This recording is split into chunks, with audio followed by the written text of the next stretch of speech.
Fusion Mobile, quality e-learning experience on the go. Basic programming language.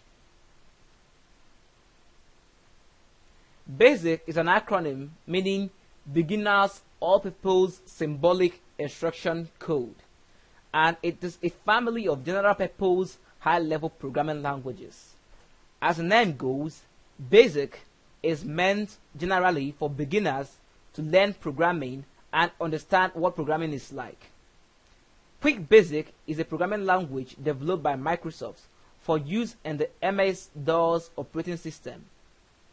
It is a successor of earlier forms of BASIC, such as DBasic and older forms of BASIC. Quick Basic, or QBasic as it is called, is an ideal programming language for beginners because of its intuitive commands, simple structure, and flexibility. We're not going to see that as we watch a video that shows how Quick Basic is run. Now we can see the user owning Microsoft Quick Basic and typing in the word CLS. This video will show us how we can use Quick Basic to give data into the computer system and receive information from it. The word input that is typed here is used to ask the user for an input of a variable named A. A is a string, that is a written word. As you can see, the computer asks the user to enter his or her name, and that name will be saved in the variable A. Now there's a question. If A is equal to Austin, then what would the computer do?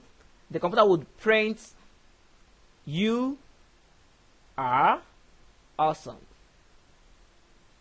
That is, when the computer checks if the result of enter name is Austin, then the computer would write on the screen "You are awesome." But if not, that is meaning of the expression else, the computer is going to write on the screen "Get lost, douche bag."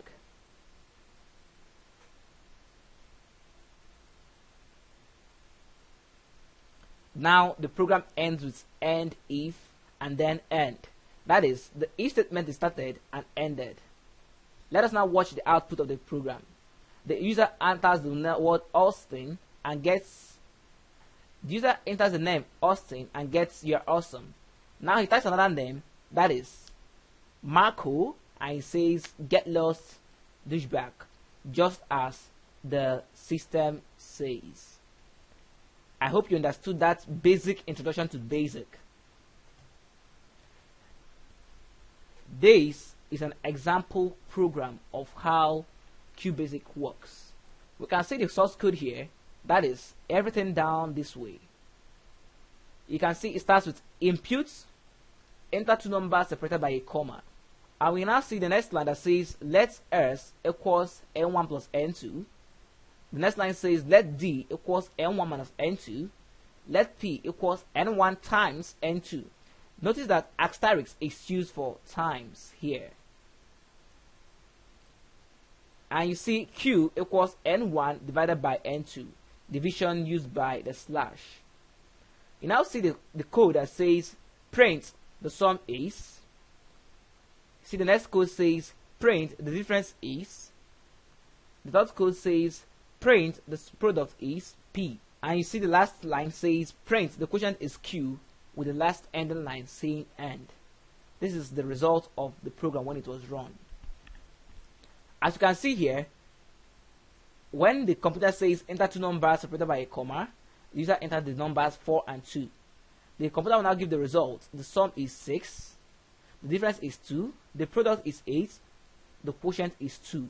That is the result of the calculations that is done in this area.